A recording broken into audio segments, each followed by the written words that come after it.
রাজা তুইও দিবি। বাবলা দাঁড়া না একটু, এদিকে ওই পাঁচটা দাঁড়া। সবাই আয়, সবাই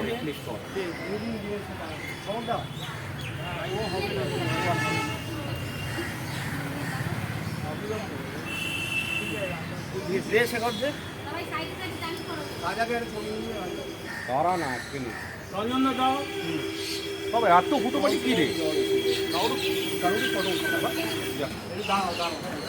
আমরা ভাগ করে একটু দাঁড়িয়ে একটা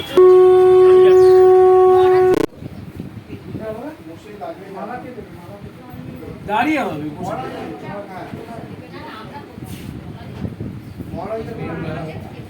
যেটা পরে গানটা হয়ে যায় সঙ্গীত এখানে যে ছিল সে কোথায় চলে গেছে, দেখে নাও। কোথায় দেখবো? তারপর তো চলে গেল। চুপ চুপ চুপ। হ্যাঁ দেখে নাও। কি সমস্যা কি হচ্ছে? এইটাই